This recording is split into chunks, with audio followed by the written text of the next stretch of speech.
नमस्कार, आप देख रहे हैं आज तक। आपके साथ मैं हूं सईद अंसारी। स्वागत है आपका। रात के 10 बज रहे हैं। आप आज तक पर देख रहे हैं दस्तक।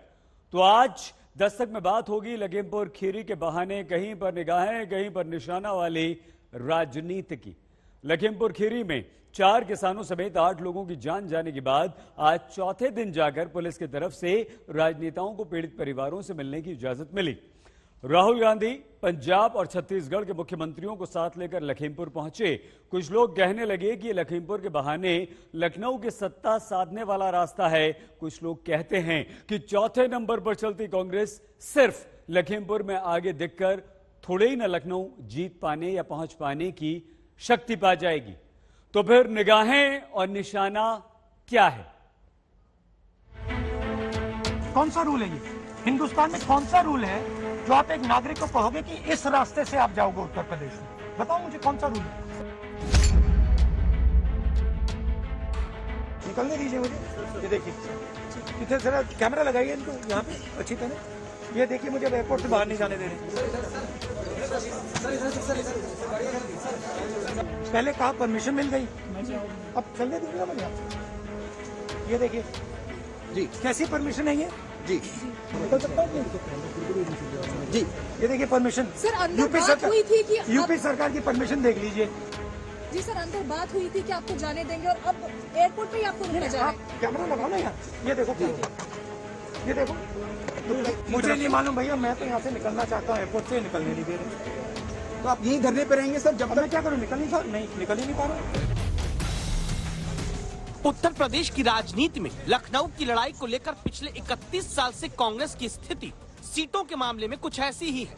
पार्टी कोशिश तो बहुत तेजी से आगे आने की करती है, लेकिन नतीजों में आगे आ नहीं पाती। जैसे लखनऊ पहुंचने पर राहुल गांधी को रोका गया। निकलने दीजिए मुझे। ये देखिए कितने सारा कैमरा लगाइए इनको यहाँ पे अच्छी तरह। ये देखिए मुझे एयरपोर्ट से बाहर नहीं जाने दे रहे।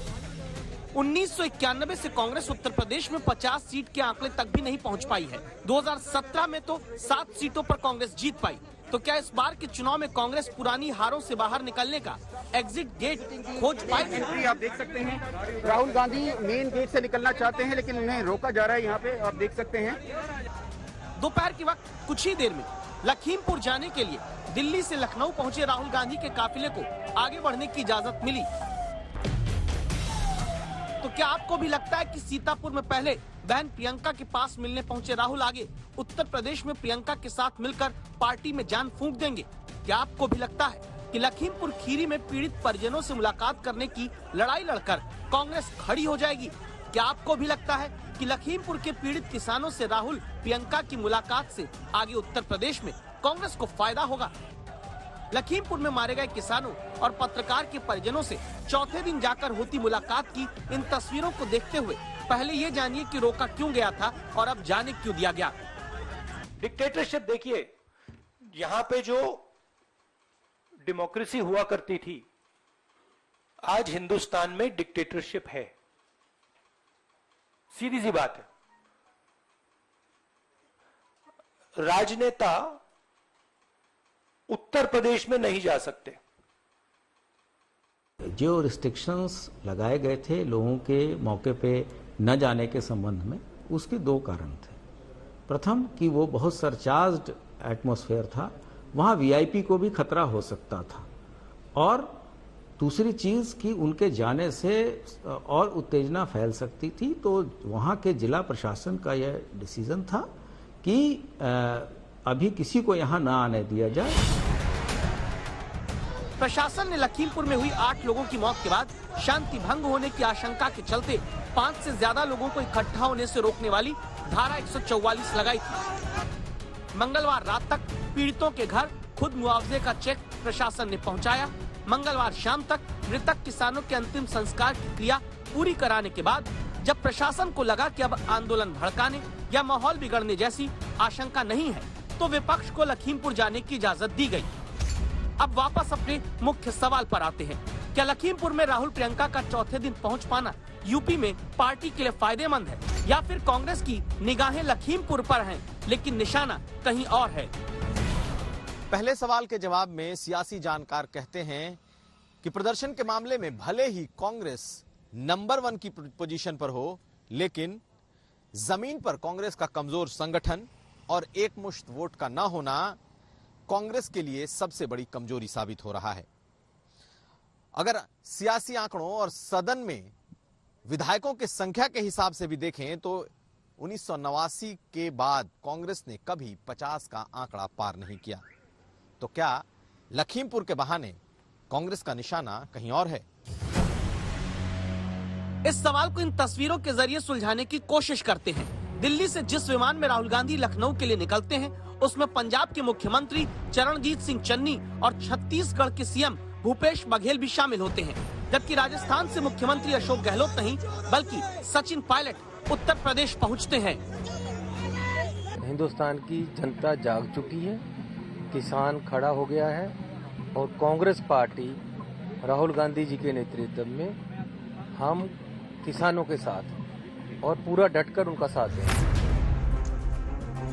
लखनऊ एयरपोर्ट पर राहुल की बाईं तरफ छत्तीसगढ़ के मुख्यमंत्री भूपेश बघेल और दाईं तरफ पंजाब के मुख्यमंत्री चरणजीत सिंह चन्नी दिखते हैं। तो क्या किसान वोट कांग्रेस को मजबूत दिखाने और राहुल के नेतृत्व पर उठते सवालों का जवाब देने के मकसद से ही कांग्रेस शासित 2 राज्यों के मुख्यमंत्री को साथ लेकर राहुल गांधी लखनऊ टू लखीमपुर पहुंचे? हम वहां जाके देखना चाहते हैं, समझना चाहते हैं, परिवार को सपोर्ट देना चाहते हैं। सिर्फ यहाँ हमें रोका जा रहा है, बाकी पार्टियों को जाने दे रहे हैं। हमने क्या गलती की है?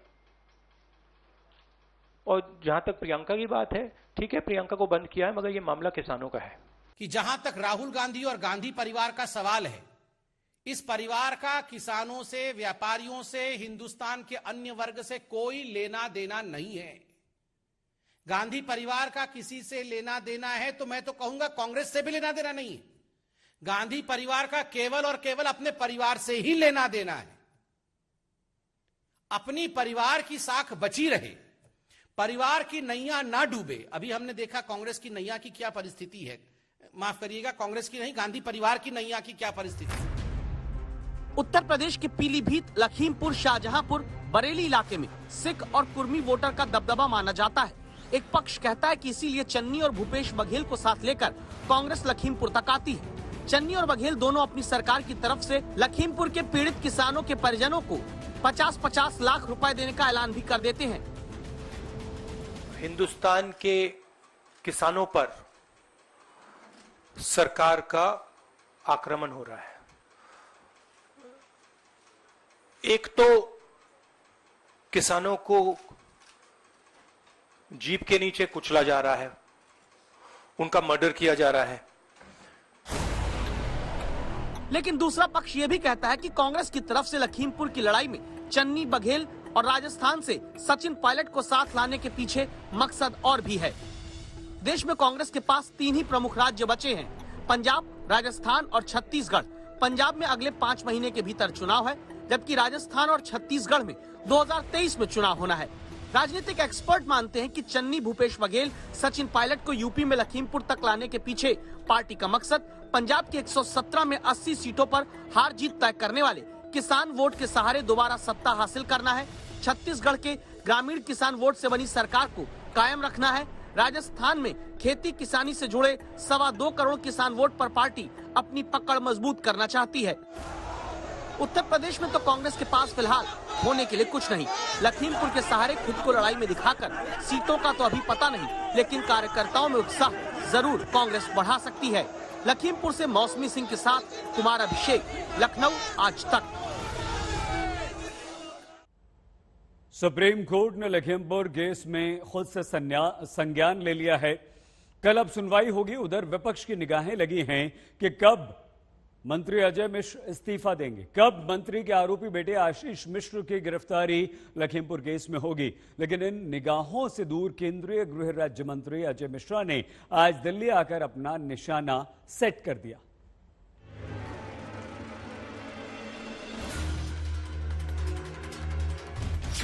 ये एफआईआर हुई है या नहीं हुई है, इसके विषय में तो हमको नहीं पता। देश को बताइए कि इस मंत्री को बर्खास्त क्यों नहीं किया गया है और इस लड़के को अभी तक गिरफ्तार क्यों नहीं किया गया। कोई एफआईआर हो गई तो क्या हो गया, जांच हो रही है। जो पत्रकार है उसकी जांच ले ली गई है, सब फरार है, कोई गिरफ्तार नहीं हुआ।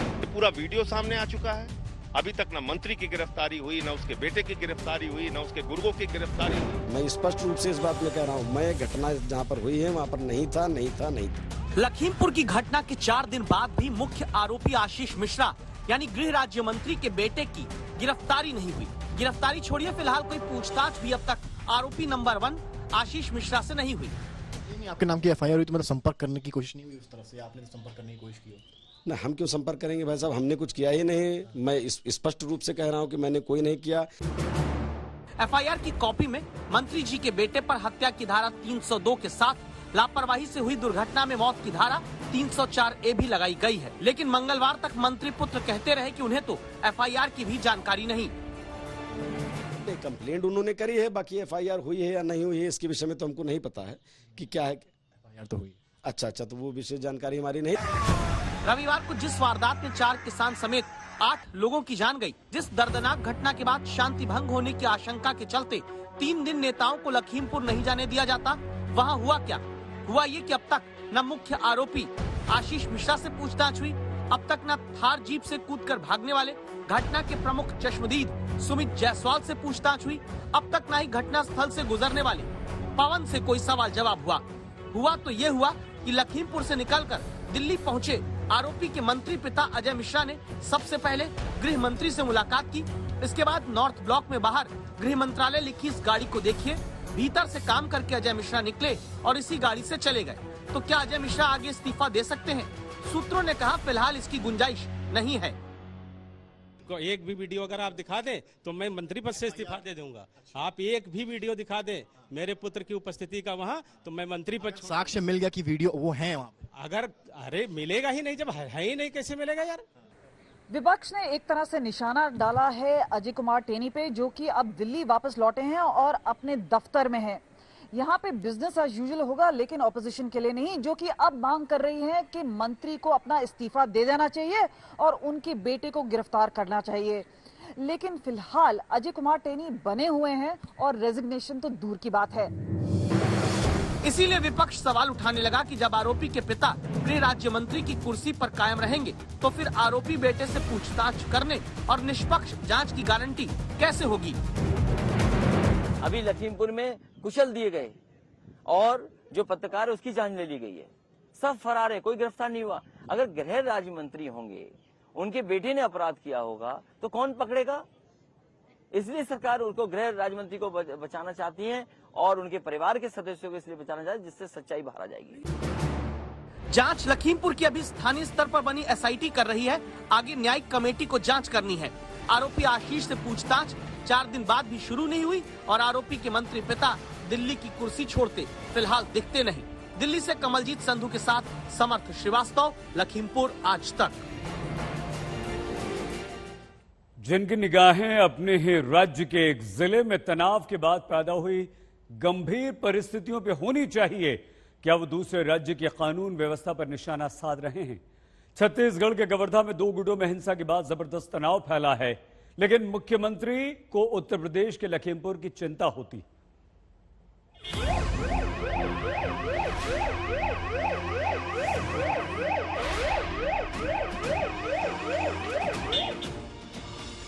दिल्ली से लखीमपुर वाया लखनऊ जाने के लिए जब राहुल गांधी के साथ विमान में छत्तीसगढ़ के मुख्यमंत्री भूपेश बघेल बैठे,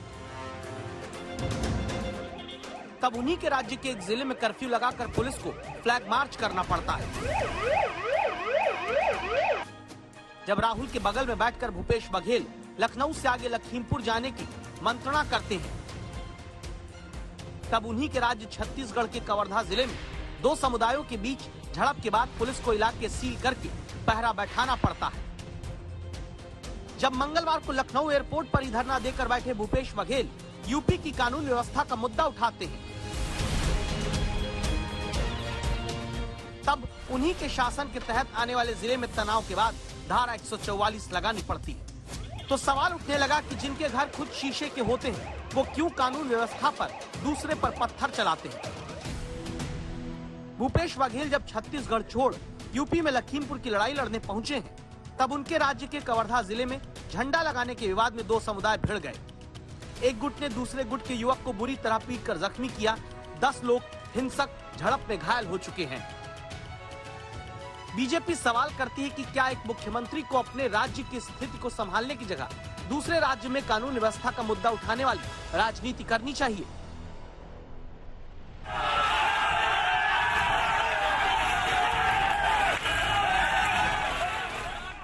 यही सवाल राजस्थान में किसानों पर पुलिस के लाठीचार्ज के बाद भी उठाया जाता है, जहां धान खरीद के मुद्दे पर प्रदर्शन करते किसानों पर हनुमानगढ़ में पुलिस दौड़ाकर लाठीचार्ज करती है। बीजेपी पूछती है कि अपनी पार्टी के शासन में पिटते किसान कांग्रेस नहीं देखती, जो यूपी में सवाल उठाती है। सिस्टमैटिकली एक के बाद एक आक्रमण हो रहा है। पहला आक्रमण लैंड एक्विजिशन बिल को रिवर्स करने का, दूसरा ये जो 3 नए कानून लाए हैं, और आज सिस्टमैटिकली जो किसानों का है उनसे छीना जा रहा है। तो राहुल गांधी को इतना शौक है राजस्थान घुमाए, वहां भी किसानों पर लाठीचार्ज हुआ है। और ये सब नेता जो आज कूद रहे हैं वहां जा रहे हैं, हम तो भुक्तभोगी हैं। मुजफ्फरनगर दंगे हुए थे, ये सब लोग दिल्ली से 100 किलोमीटर नहीं जा पाए थे। उस समय केंद्र की सरकार में थे, राहुल जी भी थे और भी बहुत नेता है। ये एक बैरियर नहीं लांग पाए थे उस समय, अब बैरियर लांग रहे हैं सबके सब नेता। दरअसल कानून व्यवस्था शेर की वो सवारी है जिस पर हर राजनीतिक दल अपने वोट की लगाम पकड़ने के हिसाब से चढ़ना चाहता है। तो सवाल है कि क्या नेताओं को नजदीक की दृष्टि दोष होता है, जहां अपने राज्य की कमियां नहीं दिखती, दूर के मुद्दे नजर आते हैं। आज तक ब्यूरो। कहीं पर निगाहें कहीं पर निशाना कि आज की इस आखिरी स्टोरी में निगाहें और निशाना दोनों सटीक जगह बैठ रहा है। मुद्दा महंगाई का है, त्योहार आने वाले हैं, लेकिन महंगाई उससे पहले ही सिलेंडर से लेकर तेल के दामों में लगातार दाम बढ़ाकर पटाखे फोड़ रही है। इतने रेट बढ़ जाएंगे किसी ने सोचा भी नहीं था पेट्रोल के। अपने 20 बच्चों का पेट काट के भी करना पड़ता है, काम पे जाना है। पहले ये कि ज्यादातर इतना गाड़ी का इस्तेमाल करता था, अब ये कि दफ्तर आने जाने के लिए यूज करते हैं, बाकी अधिकतर पैदल अपने सारे काम करता हूँ। इतनी बढ़ रही कि पेट्रोल डलवाएंगे खाएं क्या कमाएं। कभी 10 पैसे, कभी 15 पैसे, कभी 30 पैसे डेली बढ़ता रहता है। इसमें पब्लिक परेशान हो रही है। कमाए उमाए है नहीं, अवसर तो पड़ रहा है, डेली कूदना ही पड़ता है। सरकार से यही मांग करना है कि थोड़ा सा कम बेसी करके मतलब बेरोजगार लोग को जीने दे। महीने भर के भीतर जब दिवाली का त्योहार खुशियों से मनाने के लिए जनता तैयारी कर रही है, तभी घरेलू गैस के सिलेंडर की कीमत में 15 रुपए के इजाफे का रॉकेट छुआकर जनता की जेब में महंगाई का बम पहले फोड़ दिया गया। जबकि पेट्रोल डीजल की कीमत में किश्तों वाली महंगाई की चटाई रिकॉर्ड तोड़ फूट ही रही है। हालत ये कि आम आदमी बाहर न जाकर अगर पेट्रोल डीजल की बढ़ी कीमत से बचना चाहे तो घर में रहकर उसे सिलेंडर पर खाना पकाने में महंगाई की आंच जरूर लगेगी। यानी कटनी जरूर है जेब महंगे दामों से, चाहे घर से बाहर जाओ या घर में रहो। क्योंकि 17 अगस्त से 6 अक्टूबर के बीच घरेलू गैस सिलेंडर 65 रुपए महंगा हो चुका है। इसी साल के पहले 10 महीने में सिलेंडर की महंगाई में 205 रुपए का इजाफा हुआ। देश में एक बड़ा वर्ग ऐसा है जिसके लिए 900 रुपए का सिलेंडर एक बार में भरा लेना सस्ता काम नहीं। लेकिन महंगाई सिर्फ किचन में नहीं, सड़क पर भी दौड़ती है। 6 दिन में लगातार 5वीं बार पेट्रोल डीजल महंगा हुआ। 10 महीने में पेट्रोल 19 रुपए और डीजल 18 रुपए प्रति लीटर तक महंगा हो चुका है। डिससेटिस्फेक्शन तो है ही।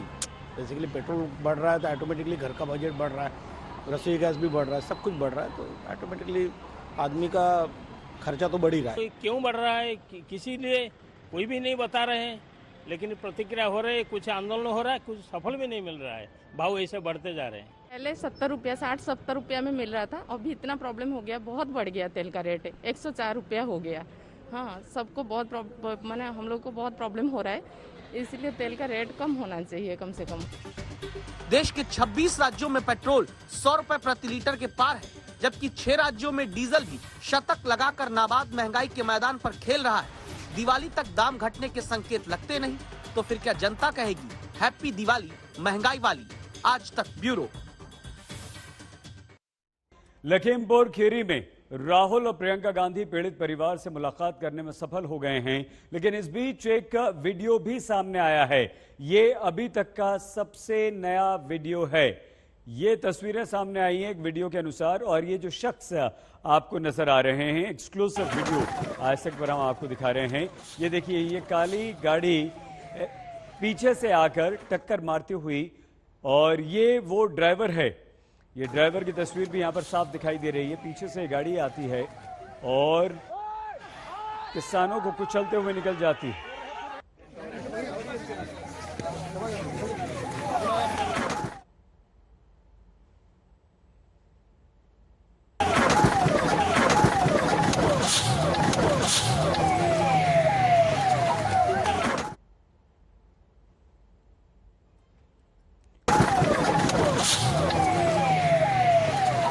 इस तरह से ये दो गाड़ियां हैं और कुचलते हुए इन किसानों को आगे निकल जाती है। इसमें 4 किसानों की मौत होती है और ये पीली पगड़ी में जो बुजुर्ग किसान आपको नजर आ रहे हैं, इनको रौंदती हुई ये बोनेट के ऊपर भी गिरते हैं, रौंदती हुई ये गाड़ी निकल जाती है।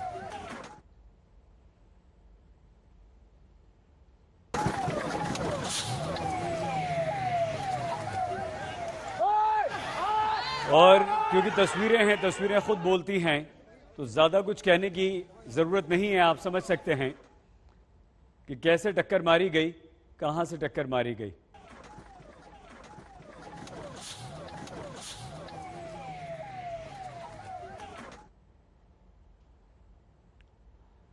तो ये वीडियो अभी तक जो 8 वीडियो सामने आ चुके हैं उस कड़ी में 9वां वीडियो है। विपक्ष को लखीमपुर में एंट्री देकर योगी सरकार ने इस विवाद पर लगाम तो लगा दी है, लेकिन जिस तरह से आरोपी आशीष मिश्र पर अब तक कार्रवाई नहीं हुई उससे विपक्ष भड़का हुआ है। कुमार विश्वा,